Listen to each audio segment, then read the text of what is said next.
Tonight, a makeshift memorial growing in Corryville after a Hamilton County deputy was hit by a vehicle and killed on Friday afternoon. Thank you for joining us. I'm Brittany Harry. Right now, that deputy has not yet been identified. The man accused of causing his death, Rodney Hinton Jr., appeared in court this morning. Our Alexis Martin has the latest on what happened in the courtroom this morning. So, Alexis, a lot of deputies were also in that courtroom. Rodney Hinton Jr. appeared in court today for his arraignment less than 24 hours after police say he intentionally murdered a Hamilton County Sheriff's deputy. The crash happened one day after Rodney's 18-year-old son Ryan Hinton was killed by a Cincinnati police officer in East Price Hill. Today, prosecutors argued that Hinton should be held without bond in what the defense is calling an emotionally charged situation.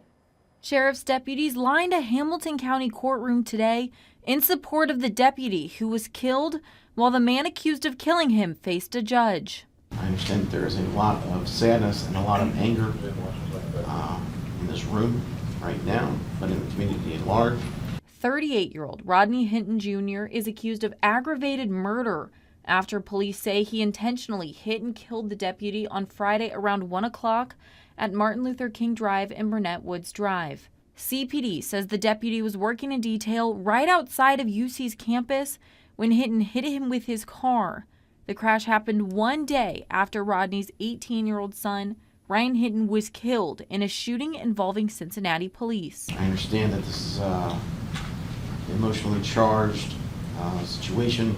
Prosecutors argue no bond should be set. They say the crash appears to be intentional. Court documents say Rodney drove eastbound across oncoming traffic lanes through the intersection and directly at the deputy who was wearing a uniform and a bright fluorescent vest. There are no evidence of skid marks. There are no evidence that he tried to avoid him. It appeared from everybody who was on the scene that he deliberately struck the deputy in an attempt to kill him. Hamilton County Municipal Judge Tyrone Yates says the circumstances are unusual and tragic and ordered no bond for Hinton until his bond hearing on Tuesday. He's being held in the Claremont County Jail right now out of safety concerns. Reporting in studio, I'm Alexis Martin, Fox 19 Now. The attorneys for the family of Ryan Hinton released a statement today. It says in part, prior to the crash, the family, including Ryan's father, Rodney, attended a meeting with Cincinnati police to view body camera footage of Ryan's death. This statement says Rodney left after that meeting and was not heard from until, quote, learning about the tragic incident involving a law enforcement officer who was working a traffic detail near the university. The statement goes on to say, quote, on behalf of Ryan Hinton's family, we offer our heartfelt condolences to the family and colleagues of the officer who was killed yesterday.